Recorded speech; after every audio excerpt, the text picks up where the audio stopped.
All right, it is a live Q&A on everything Giannis related. We're going to talk about the latest intel and answer your questions as we go along. Let's jump in.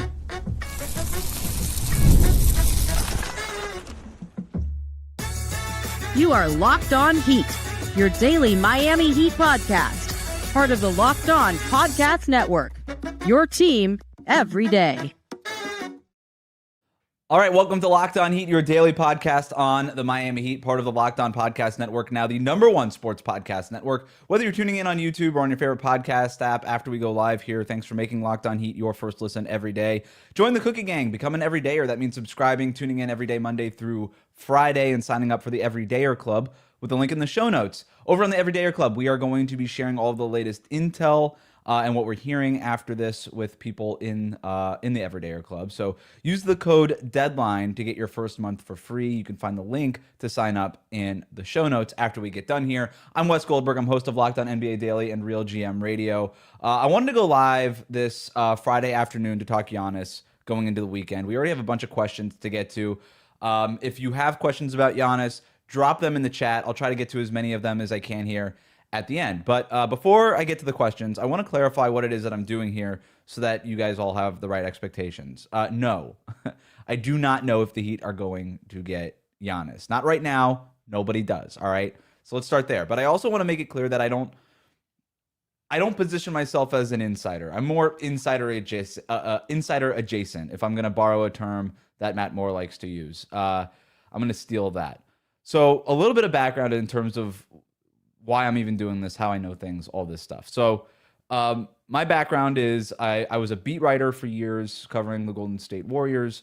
I have been around the league, covering the league for the better part of 10 years now. I know a lot of people. I talk to a lot of people. I'm talking to people in these league circles. I don't have sources in the sense that I'm going to do that you scratch my back, I scratch yours style of information trading on a day-to-day basis. But like I said, I talk to people. I talk to a lot of people in the league, players, agents, executives, stuff like that. And usually I'm using that information to inform my coverage of the team and the league on my podcast and what I do in terms of my writing work. So again, I'm not out here trying to enter that information trading on a day-to-day basis, but every once in a while, I do like to dip my toes into that insider pool. Specifically, I think I've done it about 3 times recently. I've done it with Damian Lillard, Jimmy Butler, and probably most recently Kevin Durant. And in all those instances, I was pretty much right. And I don't even, I'm like uncomfortable saying that. I'm not saying it to brag, but basically just to show you, I'm not a volume shooter with this stuff. I'm not going to report things just to start rumors or to get attention. I'm not interested in that. I don't want to do that. But I can engage with this stuff, and when I want to, and when I do, I tend to be discerning, and I know the right people to talk to. So as the backdrop here for everything that I'm about to share, I'm not going to break the news of the Giannis trade, right? That's going to probably be shams.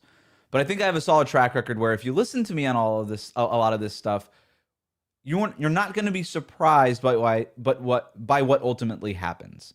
All right. So with that said, let's jump into the questions. I'm going to start with the questions from those people at the Everydayer Club. And then, like I said, if I have time at the end here, I'll get to the ones in the chat. So if you have questions, type them in the chat, drop them there. I'll try to get to as many as I can. But let's start with this question from Billy over at the Everydayer Club. He's got 2 questions that we're going to start us off. Number 1, would it be easier to unlock more picks by prematurely trading Andrew Wiggins for a pick in a year that the Heat need it? Or would it be better to just get that team to be in a 3-way trade with Miami and Milwaukee? I think this is a really good question, a good question to start us off here. The Heat right now have 2 first-round picks that they can move, 2030 and 2032. The idea, at least around the league right now, is that the Heat are going to need to get more draft capital to really get in on the Giannis conversation. Now, I'm not really sure how true that is. It's one of those things that a lot of people are saying. I have not heard that directly from any kind of source involved with the Milwaukee Bucks. I'm not saying it's untrue. It may be a little presumptuous in terms of, hey, you've got to be able to match the most draft equity that a team like Golden State, for instance, can offer. Golden State is out there with 4 first-round picks. Miami has 2. Now, obviously, if you get more draft capital, it helps. And the Bucks are in a position right now with the ultimate amount of leverage. A lot of people are asking right now, well, why are the Bucks even engaging in Giannis trade conversations now where they would potentially be able to have better offers in the offseason when teams like the Miami Heat would have more draft picks to potentially trade? And the answer is because they have a lot of leverage right now.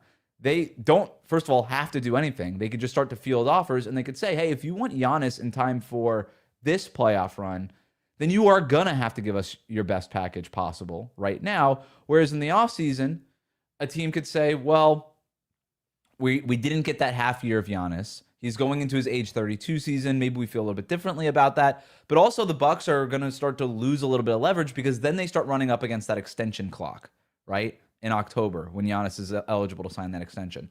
Right now, you're not worried about that clock. You're worried about the deadline. The deadline acts as a deadline, as a clock for the other teams trying to engage in a Giannis trade, as opposed to in the offseason, the Bucks are kind of operating a little bit more with that extension clock. So I think the Bucks are able to apply quite a bit of leverage in this situation, which is to say that if they go to the Miami Heat and say, hey, we like everything about your offer, could you go get another pick or two to really put it over the top?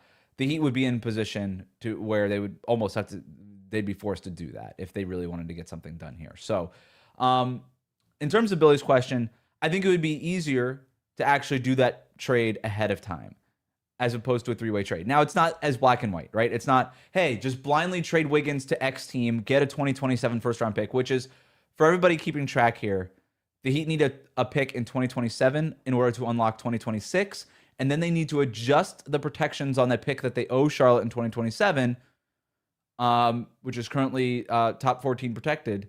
They would have to eliminate those protections. They would have to make it unprotected so that it definitely conveys in 2027 in order to then unlock the ability to trade 2028, if that were the case, if they were able to acquire another 2027 pick from another team.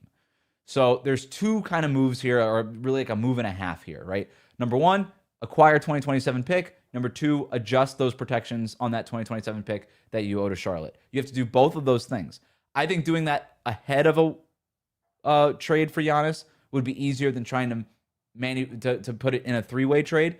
Not to say it's impossible, but again, it's not black and white, because I think if you're the Heat, you would be doing it with the impression of, hey, if we get these extra two first-round picks, we got a deal, right?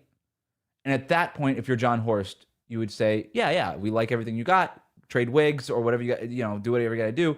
Get those other two first-round picks, and then we got a deal. It's very similar to kind of the famous Brian Windhorst two fingers in the air when the Jazz traded, Royce O'Neal for draft picks, and then that kind of led to something else. It's the move before the move, and you only really make that move before the move if you kind of know that second move is coming. So there's your answer to that. Billy's second question. If Miami is able to get Giannis but say it costs them some combination of Tyler Hero, Kel'el Ware, Jaime Jaquez, Nikola Jovic, and or Kasparis Siakachonis in picks, is Miami going to be able to find quality enough role players in the buyout free agent market to not waste this season? And when he says not waste this season, he means make at least a second-round playoff appearance. So, look, concern about depth. I get it. Let's just say this is the trade. This is the trade that people have been talking about as a potential construct of a deal here. It would be Tyler Hero, Terry Rozier's money going out, Kel'el Ware, Jaime Jaquez Jr. Let's just do that with assuming that Wiggins is also going to another team in order to try to get that first-round pick that you might need to unlock the other draft capital. That leaves Miami with a starting lineup of Davion Mitchell, Norm Powell, Giannis Antetokounmpo, Bam Adebayo, and then you got to fill in that fifth spot. Is it Pelle Larsson?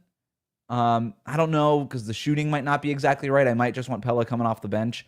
I would maybe go Simone Fontecchio in that fifth spot. He's not your fifth best player, but he's your best shooter that you've got available. And so if you want to space the floor around Giannis and Bam and Davion, that makes a little bit more sense to me. And then off the bench, you would have Drew Smith, Pelle Larsson, and Nikola Jovic.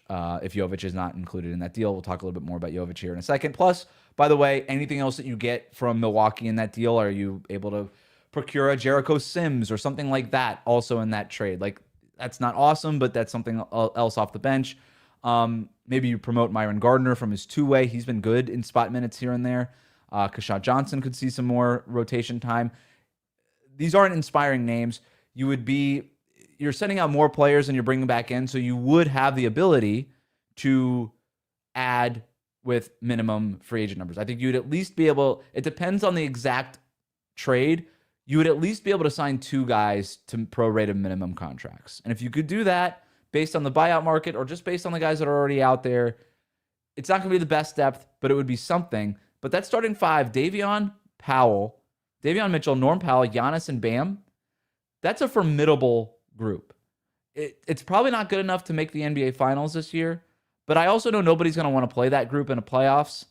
And if you can get through a round, which maybe you can, you'd have to go on a run here. You have to get Giannis back healthy, go on a run, get a top 4 seed in the Eastern, top 4 or 5 seed in the Eastern Conference, I think would be your goal. Probably try to get into that 4-5 matchup is probably the most realistic goal. You could win that matchup. And then, you start dealing with stuff in the offseason. So I don't think it would be a waste. And by the way, getting Giannis, kind of however the rest of the season turns out, wouldn't be a waste because you would at least be going into the offseason with, hey, we know who our number 1 guy is. We also have Bam, and we also have potentially a guy like in this instance, like a Norm Powell or something like that. That's a pretty good group to build around. I'm less concerned about depth because the Heat have not had depth problems for years. The Heat have had depth for the last couple of years. The problem is that they haven't had the number 1 guy. It's harder to go get that number 1 guy than it is to get the depth. If you have a chance to go get that number 1 guy like Giannis, go get that guy and figure out the depth part of it later.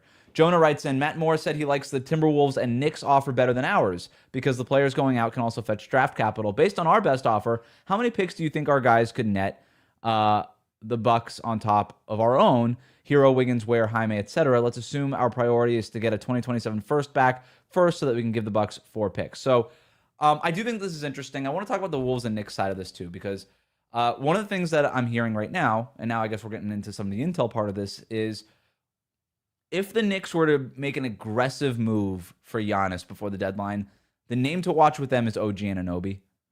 And are they able to move Anunoby to a 3rd team and get real draft compensation back? And when I say real draft compensation, like, is there a team out there that would give them like a Desmond Bane or a Mikal Bridges type of haul for OG Anunoby, who is a awesome defender, a plus-minus king, super impactful, doesn't need the ball in his hands, makes open threes, can do stuff with the ball in his hands when he needs to, but basically fits any kind of contender. And when I tell you contender, I'm telling you, think about the top of the top contenders. These are the teams that could potentially make a move for OG Anunoby. One team that has come up is San Antonio. Could they upgrade the Harrison Barnes spot with an OG Anunoby? That to me is really interesting. And the Spurs have the draft picks. How many of them would they be willing to give up for OG Anunoby?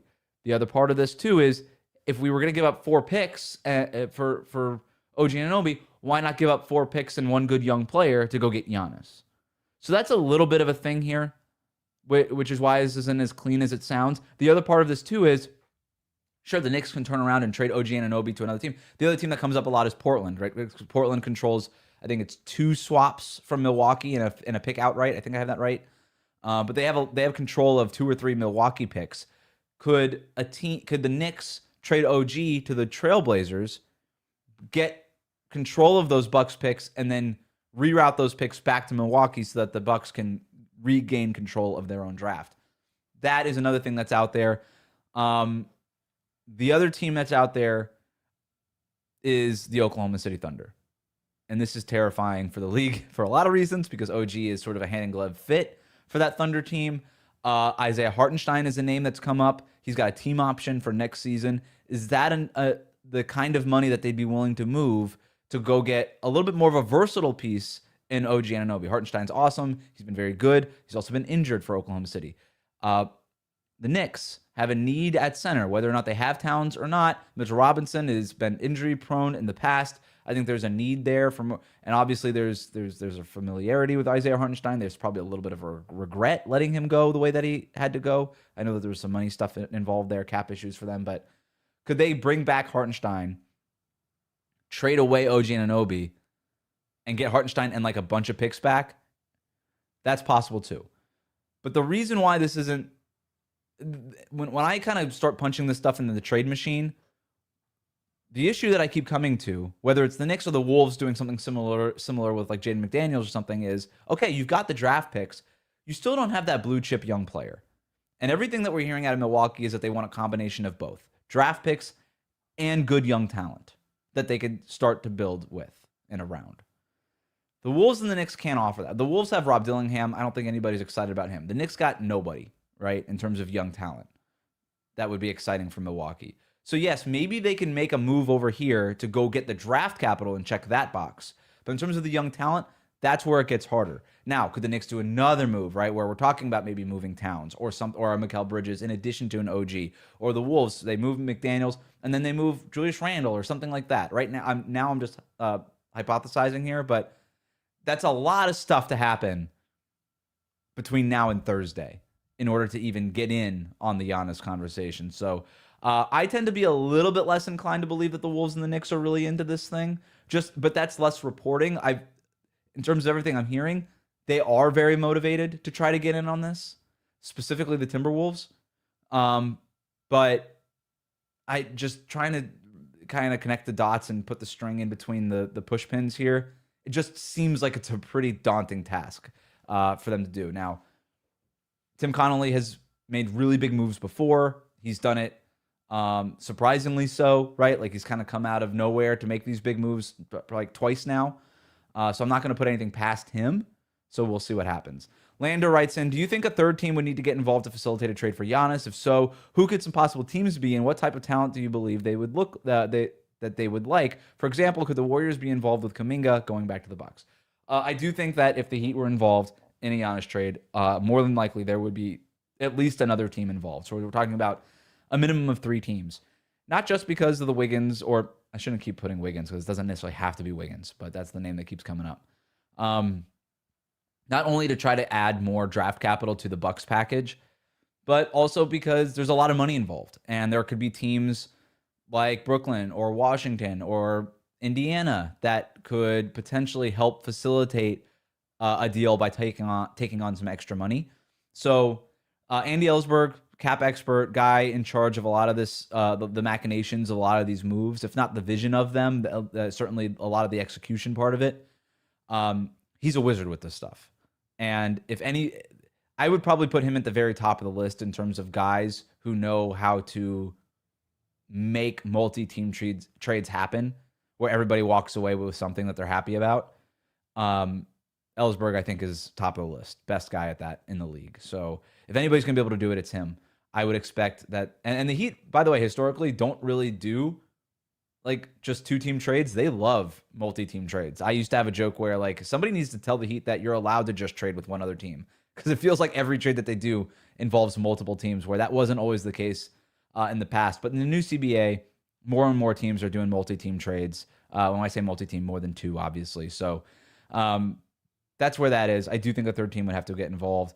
In terms of the Wiggins part of it, there was a report earlier in the year, maybe it was before the season, that the Lakers were really interested in Andrew Wiggins. Wiggins as a player still makes a lot of sense to me for the Lakers. That, from what I've heard, has cooled a bit, mostly because they're not willing to include a first-round pick. And for the record, the Lakers don't have a 2027 pick that they would have to move. It'd be a later pick. So that doesn't help unlock those picks that Miami needs if they were to move Wiggins to the Lakers. Now, you would still get a first from the Lakers, and so you would say, well, we can't give you 4 firsts from Milwaukee, but we can give you 3 because we have our 2 picks and this Lakers pick, and maybe that's enough. So I wouldn't say that that's a deal breaker part of it, but it does sound like the Lakers are less inclined to move off that first-round pick. They've probably moved on to DeAndre Hunter at this point from Cleveland.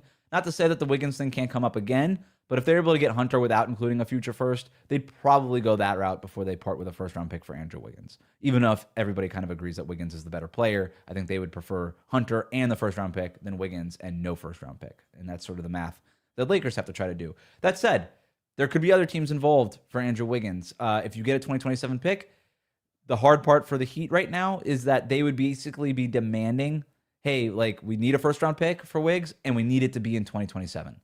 So you're losing a little bit of leverage there if you're the Heat. So that 2027 pick can end up being heavily protected or something like that, a not-so-great pick. Does that really matter? No, because the idea is that you're not then flipping that 2027 pick to Milwaukee. You're flipping the picks that it unlocks, 2026 and 2028, which presumably from Miami would be unprotected. It would be unprotected in 2026, 2028, 2030, and 2032. So that's what that would be, but it would be a little bit of a bummer if you got a first-round pick for Wiggs and it ended up being something that ultimately doesn't even convey, but maybe not so much of a bummer if you end up getting Giannis at the end. So there's that. Another subscriber writes in, can we include Nikola Jovic instead of Jaime Jaquez Jr.? I'd really hate to lose him. Gotten a lot of questions about this. Like, can the Heat keep Jaime? For the record, I don't know. Nobody knows. But if I'm the Bucks, I'm asking for Jaime, right? If I'm the Bucks, I'm asking for all of it. By the way, if I'm the Bucks, I might also ask for Pelle Larsson. Heat fans have this idea that, like maybe the Bucks don't even know about Pelle Larsson. They know about Pelle Larsson.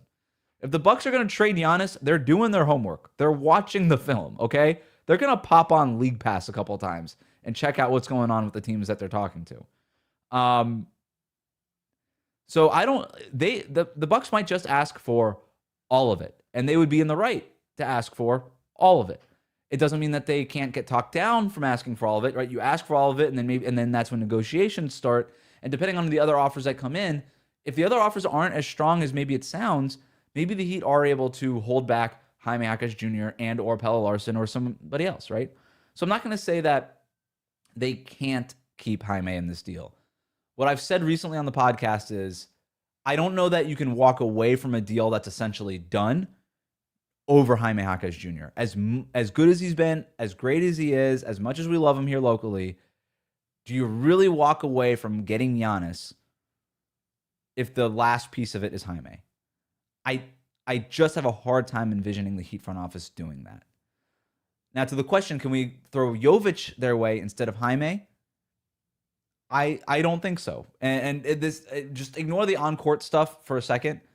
Nico signed that extension coming into the season, so now he's got a poison pill contract. So essentially it counts different going out the way it does coming in for a team. So for Miami, in terms of salary matching purposes, it counts as $4.5 million going out to presumably Milwaukee.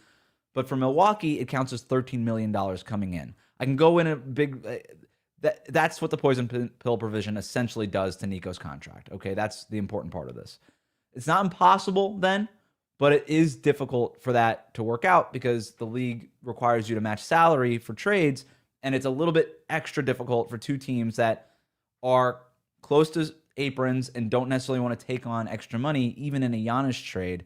So it gets a little sticky. It's not impossible. Again, if anybody's going to figure out, it's Andy Ellisberg. But in terms of simply just saying, hey, instead of Jaime, we'll offer you Nico, it's not as simple as just offering a different player because now the salary match part of it comes into play. Cameron writes in, is there a line in sand for you personally on what to give up? Secondly, if you had to pick one player to keep out of a potential Giannis package not named Bam, who would it be? Is there a line in the sand for me of what I would give up? I don't know that that's important. I would be really interested to get my co-host David's opinion on this, but I would strongly try to keep one thing, whether it's one draft pick or one young player, even if that young player is Pelle Larsson, who we all like, but probably tops out as like a nice glue guy, role player kind of guy. At some point, you've got to worry about the depth, right? Like you have to worry about it. So I don't know that that would necessarily be a line on the sand for me because at the end of the day, if I can get Giannis, it's really hard to say no to Giannis. But, you know, there's an injury concern there. He's 31, will be 32 next season. You don't want to give up all the youngs. You don't want to give up all of your means to acquire young talent or all of your current young talent. If I had to pick one player to keep out of a potential Giannis package that's not named Bam, I'd really be trying to hold on to probably Norm Powell. And I'm kind of assuming Hero has to be part of this, and maybe I'm wrong to assume that. But I'd try to keep one of those guys. You're good. I'll answer it that way. One of Hero or Powell, just because you're going to need the outside shooting. You're going to need the outside shooting next to Giannis and Bam. And as much as I like a guy like Jaime or even Kalel, right? Who's, you know, I could say Kalel. You need shooting next to Bam and Giannis. And as much as you could find like a Simone and Fontecchio in free agency or something like that, to have a legitimate strike fear in the heart of the opponent threat from beyond the arc, the way that Norm Powell is, right? The way that Tyler Hero is. that's a lot more of a difference maker in terms of spacing. I need to keep one of those guys on my team if I'm adding Giannis to Bam because of the spacing issues. A. Lamas writes in, getting Giannis will affect any potential Norman Tyler Hero extension if they're still here. I assume Norman Tyler want to be here, but I have to imagine that we're going to pay our third best player much less than somebody slotted in as a second best player. Of the two, who do we believe is more likely to accept a role as a third option? I think this should be a consideration as we build an offer for Giannis and decide who to ship out. I think it's a fair point. I don't know how much say the Heat will ultimately have. If the Bucks prefer Hero over Powell because he's younger, he's 26 and Powell is 32 years old, then Miami doesn't really have the luxury of choosing between keeping one of Powell or Hero, right? It's just, okay, you want Hero, you get Hero, I guess. But let's say hypothetically that the Heat are able to keep one of them. I would also just pick the best player. Like whoever you think fits next to Giannis and Bam the best. I wouldn't be as worried about the extension. Sure, Tyler is probably going to demand more on an extension, but he's also 26 years old and Norm is 32. So while Norm's annual value won't be as much as a Tyler Hero extension, you're more worried about the back years of any extension because he's getting older. Whereas Tyler Hero, 4-year extension, 3 or 4 year extension, he's still right in the middle of his prime.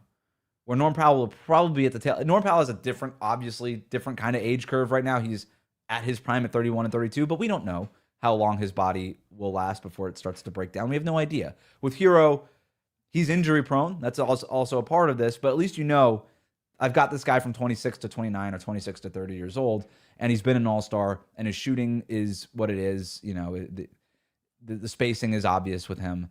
So if you had to pick, I think you would pick Tyler, regardless of the extension, the pay, who would be more comfortable slotting into a third option. I do think Norm is more versatile in terms of kind of playing different roles.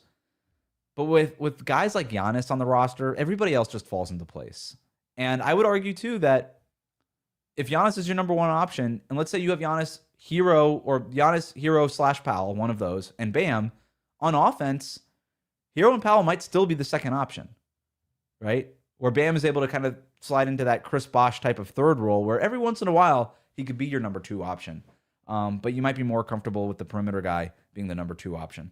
Malachi writes in, if the Heat do not land Giannis by the deadline, which my confidence level is extremely low right now, could they pivot and call Memphis about Ja Morant one last time? Or is there a trade on the horizon from left field for somebody like Lauri Markkanen or Zion Williamson? Look, if it depends. If they don't land Giannis and Giannis is still a Milwaukee Buck, then I don't think the Heat do anything. And I think the Heat wait for the offseason to try to get Giannis at that point. If the Heat don't land Giannis because Giannis got traded somewhere else, I do think you could see this team start to pivot. And that's when that free agency of 2027 starts to matter less because Giannis got traded and presumably is willing to sign an extension, which with whatever team that he gets traded to. And Miami, everybody could talk about how loaded the free agent class of 2027 is. The prize is Giannis, right? Like a lot of these other guys, either nobody really expects them to be available or they'll be at an age that's not really worth going all in for at that point. So if Giannis gets traded before the deadline and is signaling that he's going to sign that extension with that new team, then I think if you're the Heat, you start caring about the offseason of 2027 a little bit less because Giannis is now off the board. And then maybe you do revisit the Ja Morant thing. I could see them do that, where right before the whistle, they say, hey, here's Terry Rozier and Simone Fontecchio. It's expiring money. Memphis will say, you're desperate because you didn't get Giannis. We want a first-round pick. We want an asset, whatever. And at that point, the Heat could say yes or no. But I could envision a world where that happens, and on the day of the deadline, they say, all right, or I guess it really depends on when Giannis gets traded, if he gets traded. But after that, saying, okay, like, Giannis is off the table. Let's go ahead and take a swing here because we either feel like we have to shake something up or, frankly, because the price on Morant is so low that it's just sort of hard to say no to. In terms of something else like a Lauri Markkanen or a Zion Williamson, all indications are that the Jazz and the Pelicans, respectively, are asking for a lot of stuff for those players. I don't think that you're going to take a part of that Giannis package and then shop it around elsewhere. I think if you're the Heat, you would say, if Ja is available for next to nothing, we might as well do that.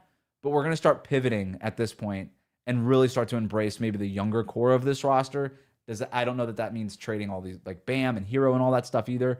That's a conversation more for the offseason, but I could see them maybe doing something with Ja because the price is at a point. Whereas with Markkanen or Zion or a player like that, the price is going to be high enough where the Heat might just say, you know what, we kind of had all our eggs in the Giannis basket. That didn't work out. We could take a swing at Ja, and then we can kind of revisit and reevaluate where the roster is over the summer.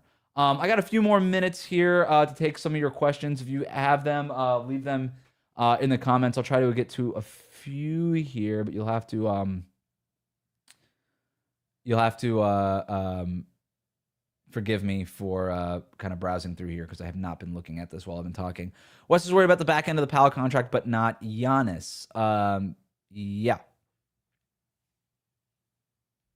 Yeah, Giannis is way better. I don't know who's really worried. Like, and it's not really the back. Like, Norm Powell in the front end of that extension isn't turning you into a championship contender. Giannis at the front end of that extension is turning you into pretty close to a championship contender, whereas with one good offseason, you're right in the mix to win the Eastern Conference. So that's the difference. With Giannis, never mind the back end of that extension. You're doing it so that you can win right now with Giannis and Bam. That's why you're doing it. Forget the back end of the extension. You signed him to the extension so that he's happy, and because he's Giannis, and by the way, could still be very good. He's 7 feet tall, very talented. Like, he might still just be good at the back end of this extension. But yeah, you're doing it to win the window to win a championship right now. And if you do, I don't think anybody cares about what Giannis looks like at the back end of the extension. You want a championship. That's the whole point. I'm still looking here.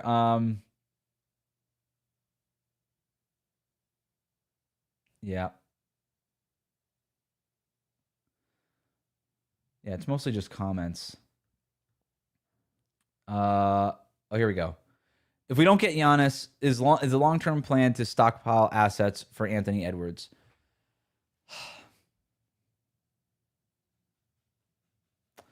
I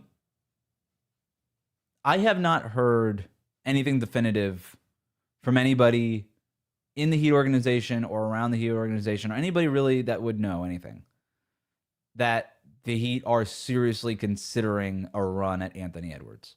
There is a relationship between Anthony Edwards and Erik Spoelstra. Anthony Edwards, like most NBA players, and I have not heard this directly from anybody associated with Ant, but most NBA players like playing in Miami. Everything that I know about Anthony Edwards right now is that he is committed to making it work in Minnesota. He loves playing in Minnesota. He has a strong relationship with that city and that fan base. And if anything, he's trying to get guys like Giannis to join him in Minnesota. Now, this does tend to be the typical pattern for young stars. They try to make the most of the place they're in, try to turn their place into a big market or a market that matters. And sometimes it works. Sometimes it works. Sometimes it doesn't. And those players go elsewhere. The Timberwolves have been in the Western Conference Finals the last 2 years. They're very good this year. I would not, if I were the Heat organization, even be thinking about Anthony Edwards right now. We're talking about years from now, right? Like we're talking about years from now. Like, you didn't get LeBron until the second contract was over after his first stint in Cleveland. Like, Ant's not even close to that. So, yeah, that's. I wouldn't even be thinking about Anthony Edwards right now. Now, if you don't get Giannis, do you turn the other way and start stockpiling assets anyway? Yeah, maybe, right? At that point, do you just say, well, we didn't get Giannis. It's the offseason. It's more of a summertime conversation. We didn't get Giannis. He's somewhere else now. What do we do now? I think if you're the Heat at that point, you have to have a serious conversation about your veterans and say, do we start to maybe take a calculated step back and start accumulating assets anyway, because we need to go find a way to get a star player. And maybe the best way for us to do that is in the draft or the draft / accumulating as many young players as possible. That's a different thing. And maybe eventually years from now, that positions you to make a run at Anthony Edwards, if that were ever a possibility, or somebody like Ant. But I don't think you're doing it for the sole purpose of circling Anthony Edwards and being like, we're putting all our eggs in that basket. Who's beating OKC? Yeah, I think they're beatable. I think Denver could beat them. I don't know that I'd pick them, but I'm also not sure that the Thunder come out of the Western Conference. Milwaukee's asking for Greenland for Giannis, for a guy on the cusp of an Achilles tear with all these calf issues. Take the bargain players, John Zion, wrap up the trade season. if you're worried about the Giannis injuries, I get it. The one thing that I have been told is that Giannis is different than even like a lot of these other players because the nagging calf injuries and stuff is a thing. He's never had a major surgery. And so there's not like deep structural damage with Giannis the way there is maybe with somebody like Kawhi, for instance, right? That's just something that I've been told. I'm not a doctor. I'm not going to pretend to know anything. Or if you're concerned about the Giannis injury history, I'm with you on it. I get it. I'm not going to try to talk you out of it. I'm just telling you the information that I heard was it's a little bit different for a guy, even a little bit older like Giannis, who's 31 now, with the injury history. It's just different when he's never had a major surgery. If you're a team acquiring him, it makes you feel a little bit better. Should the Heat try to get their pick back from the Hornets, maybe switch a 2026 pick? Thanks. Well, if you swap the 2026 or 2027, that doesn't really do you any good. And I think that this Hornets thing is done. Frankly, I would be shocked if the Heat and the Hornets engaged in any real business for quite some time. The most it would be altering the protections owed on that 2027 pick to unlock the other picks around it. That's probably about it. And the Heat and the Hornets have a long history of doing a lot of business together. You go back to like the Mitch Kupchak days when Kupchak was in charge of that Hornets front office. Like the Heat and the Hornets have done a lot of business over the years. The Heat feel burned by this Rozier thing. I would be surprised, even if the Hornets have not come out and said they knew about they've denied knowing anything about the Rozier thing, or no commented on it. Is probably the more accurate way to say it. I would be surprised if the Heat and Hornets engaged in any real business anytime soon. How come nobody's mentioned Milwaukee potentially wanting Davion Mitchell? He's a solid player and still young. Yeah, fair point, right? They could totally want Davion Mitchell. If you add Davion Mitchell to the mix, does that increase their salary where you're able to bring on maybe some of their unwanted salary, like Bobby Portis or Kyle Kuzma or something, depending on how the contract stack? That could be something. Is this a joke? Breaking news from Shams. I actually have to check this. Who knows? You guys are probably laughing at me right now. Yeah, I mean, that didn't happen. Okay, very good. Get Ja and Kuminga. Nah, I'm not in on Kuminga. Now, if you take Kuminga with a first round pick, now we're talking. But I'm not switching. I'm not flipping Wiggins for Kuminga straight up. I know Wiggins can help a team win at the highest level. I don't know that about Kuminga. Kuminga's younger. I get it. That's how the Warriors would try to position this. But I'm not doing that without draft compensation. Now, there has been reports lately from Anthony Slater of ESPN that is not the plan from the Warriors, that they're not interested in reuniting with Wiggins. The Warriors like to talk a lot, and they like to throw curveballs every once in a while. And I'm not saying that this is what's happening to Slater, because he's as plugged in with the Warriors as anybody is. So I would default to Slater before you listen to me on anything Warriors related. I will just say, they said the same thing about Jimmy Butler, that they weren't interested in it and they weren't going to pursue that. And then they traded for Jimmy Butler. So I'm just saying, any chance Spo wants to move to the front office? No, not right now. That is a conversation for a very long time from now. Spo is a sicko. He's an insane person. He wants to coach. He loves coaching. It's his favorite thing. I don't see him. I don't see them doing that. Are the Bucks working with Giannis, or is there a chance they pull a Joe Cronin on him? Look, I think this is a fair question. First of all, the Dame situation is different than the Giannis situation in that Damian Lillard was still under contract for multiple years. Giannis has an extension coming up and has a lot more leverage than Damian Lillard had. Damian Lillard did not want to go to Milwaukee, and if he had any kind of leverage the way that Giannis has right now, he would have never gotten traded to Milwaukee, Joe Cronin or not, right? But Cronin ultimately had the most leverage because Lillard couldn't force his way anywhere because he was under contract for as long as he was. With Giannis, he has a lot more leverage. So it's really up to Giannis. And so therefore, I do sense that the Bucks are working with Giannis. Now, this is not a trade demand, right? Because Giannis doesn't want it to be called a trade demand. And if you don't have a trade demand, then you cannot have a list of preferred destinations, although we kind of know the teams that Giannis would be open and interested in playing for. One team that, by the way, I've heard mixed messages on are the Atlanta Hawks. Yesterday, I heard that the Hawks were definitely a team to watch for Giannis. And then this morning, I heard that they're definitely not a team to watch for Giannis. Maybe it depends on where your information is coming from. I have not heard that directly from the Hawks front office, just people sort of around it. But I would be surprised in Atlanta either way, because I just don't think they have the stuff. I don't think they want to move the stuff that they would want, that the Bucks would want for Giannis, whether it's that pick coming over from New Orleans or Jalen Johnson. I think that this is more of an offseason conversation for Atlanta. If Giannis is still on the Bucks after the trade deadline, and then we kick this can down the road to the summer, then I do think Atlanta is in play. And one thing, by the way, that keeps coming up that I've heard from a couple different places now is, what airports have direct flights to Greece? Atlanta is one of them. Miami is not. Miami does not have a direct, nor does Fort Lauderdale have a direct flight to Greece. I don't know how much of a factor it really is, if it's a factor at all, but I've just heard it come up a couple different times. Atlanta has a direct flight, Boston, Philadelphia, New York. There might be a couple places I'm forgetting. All those places have direct flights to and from Greece, which is obviously helpful for a guy like Giannis, who would probably want to move his family around and in and out and, be able to get to Greece pretty easily. Again, we're not talking about top of the priority list, but I'm just bringing up something that I've heard the last couple days. Are they going to sue the Hornets or NBA? Why are they not taking action? Pretty scummy and, quite frankly, scummy business practice. Look, I think the Heat feel a type of way about potentially being misled about the Terry Rozier situation. I'll say this: when it comes to unlocking protections on that 2027 pick,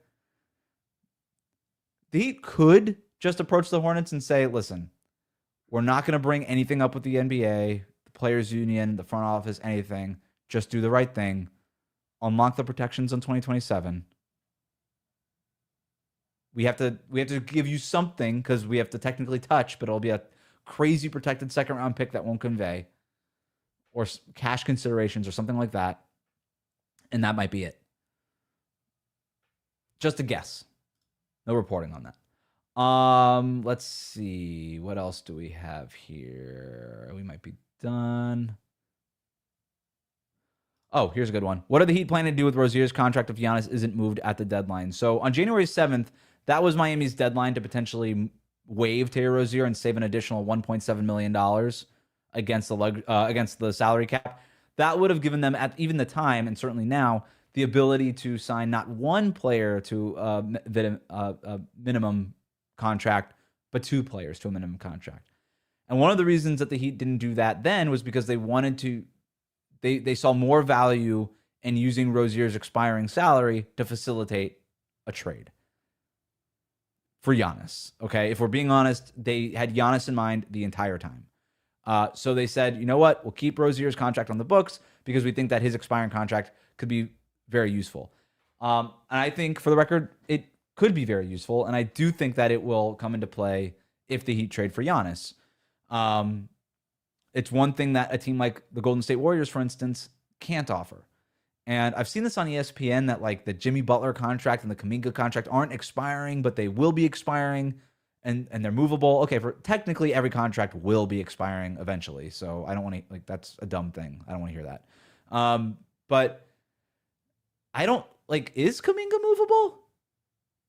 Like, to say nothing of the Jimmy Butler thing, like $56 million next year is expiring, but not all expiring contracts are made equally, right?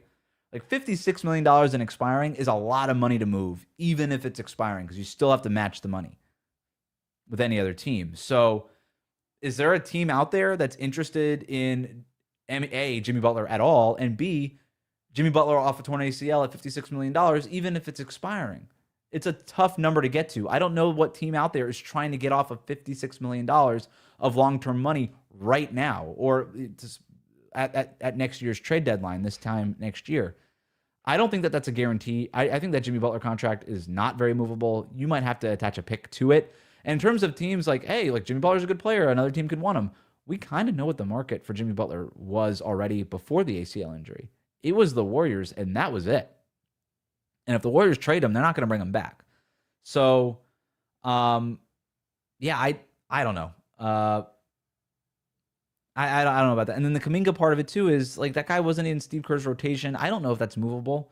It'll be expiring next year. Maybe there's a team that wants to make a swing at him, but to me, that's very different than Terry Rozier's. Just, it comes off the books this summer, clean slate, no questions asked, plus all the other stuff that you could potentially get in a Heat package that you could then flip to get picks down the road. Tyler Hero, for instance, right?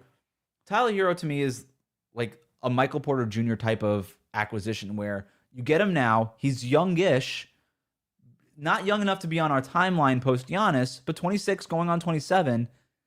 He can pad his stats for half a season, or for the rest of the season, and then going into the trade deadline next year, potentially, with some Michael Porter Jr. type numbers, all-star type. Like, this guy, by the way, is already a certified all-star on a playoff team. He could probably put up career numbers kind of just by himself in Milwaukee for half a year. And then you could flip him for a first or 2 firsts down the road. Like, who's to say that can't happen? So I still think that the Heat have the best combination. Maybe this is the right place to end here. I've done a lot of thinking on this. And I really don't want to be biased, and I don't want to do the homer thing. I think the Warriors package is fine. But if you're betting on those out-year draft picks being the value, the meat of the trade package, because I don't see Kuminga or even Brandon Podziemski. Those guys are not blue chip young players. Those are like, to me, those are like Pelle Larsson type pieces in a trade, not Kel'el Ware type pieces in a trade. They don't have the blue chip young talent, and they don't. And those out year draft picks are the meat of the package. And there's no guarantee that those picks are going to be of any kind of value, right? Yes, it'll be Steph in his 40s. Okay, sure, all right. You also still have Giannis and this Golden State Warriors team that has a track record of spending money and trying to reload and restock. There is no guarantee that those picks are any good. And if 2032 comes along and that pick that you got from the Warriors is at 17 and not 3, you end up with egg on your face. And for the record also, John Horst might not be the guy who's calling the shots in tandem with ownership, obviously, in Milwaukee, might not be the guy making that pick. If I'm John Horst, I'm looking for something that I can hang my hat on as a win right now. If I'm trading Giannis before the deadline, I want something that comes into my building that I could feel good about for the second half of the season post-trade deadline. I don't know that that's Kuminga, right? Is that Kuminga coming in and averaging 20 points per game on inefficient shooting and kind of just doing Kuminga stuff all over the place? Maybe it is.